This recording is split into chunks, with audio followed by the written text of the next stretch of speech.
श्री हरिवंश महाराज जी। गुरुदेव, मैं और मेरे पिताजी रोज एक साथ एकांतिक देखते हैं।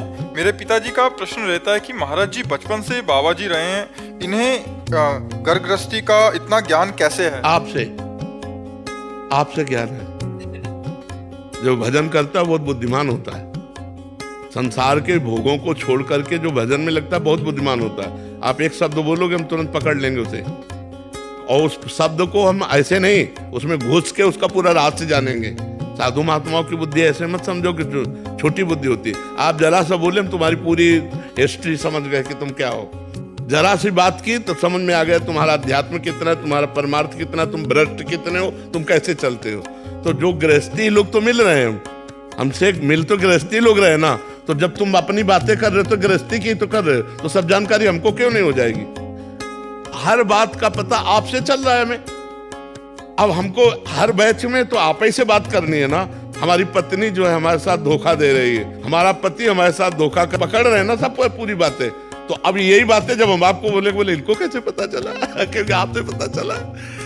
बहुत आकर्षित हो जाते हैं, अरे महाराज जी कैसे बता सकते हैं एकदम से सब कुछ जानकारी, सब कैसे। तो वही लगता है कि बड़ी प्रसन्नता होती है कि महाराज जी। नहीं, सबसे पहली बात होती है कि हम लोगों का एक तरीका होता है। जैसे आप बात कर रहे हो ना, तो हम आपकी पूरी जीवनी को देख रहे हैं। तो आपकी जीवनी देख करके मुझे पता चलता है ऐसे से ऐसा चल रहा है, ऐसे से ऐसा चल रहा है हमारे समाज में। पूरे ट्रक के बोरों को छेदा नहीं जाता है, एक में परखी लगाए गए पूरे का दाम दे दिया जाता है, नहीं दे दिया जाता। ऐसे ही हमारे सामने जितने लोग हो, इतने लोगों से हम अनुमान लगाते हैं कि व्यसन का शिकार हो रहा है, कोई गंदे आचरणों का शिकार हो रहा है, कोई माता पिता को हिंसात्मक वृत्ति से देख करके नाना प्रकार के कष्ट दे रहे हैं। भक्ति को चाहने वाले कितने हैं, शुद्ध भाव को चाहने वाले बहुत कम लोग हैं, असत आचरण करने वाले बहुत लोग हैं। हमारा तात्पर्य उससे किसी को नीचा दिखाना नहीं, ऊपर उठाना है कि आप जो गलत मार्ग में चल रहे हो ऊपर उठिए।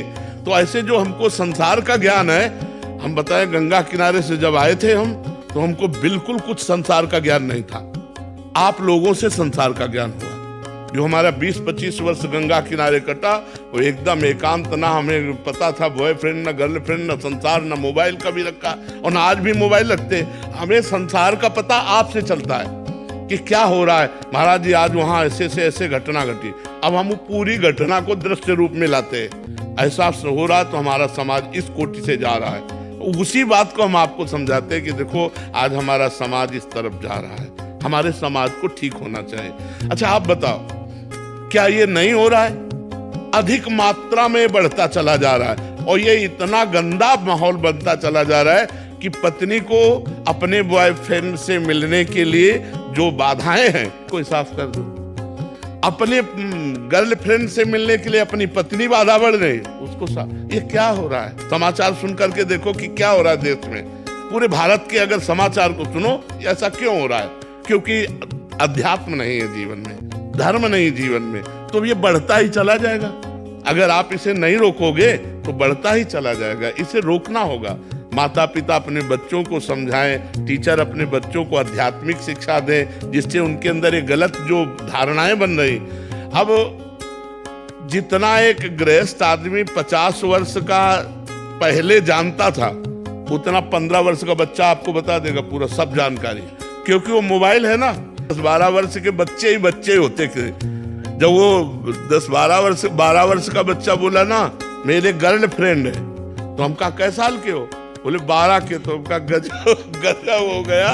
12 साल का बच्चा और गर्लफ्रेंड, मतलब आश्चर्य की बात है कि नहीं? ये कलयुग का तमाशा है कि नहीं? अरे 12 साल के बच्चे को तो दुनिया से मतलब नहीं होता, खाया पिया खेला कूदा पढ़ा लिखा। तो आज का जो हमारा समाज है वो बुद्धिमान तो बहुत हो रहा है, लेकिन विवेकवान नहीं हो रहा। बुद्धि तो बहुत बड़ी है, लेकिन विवेक का प्रयोग करके हम अधर्म से बचें, ये बहुत कठिन है। तो हमको जो कुछ समाज का ज्ञान हुआ वो आप लोगों से ही ज्ञान हुआ है।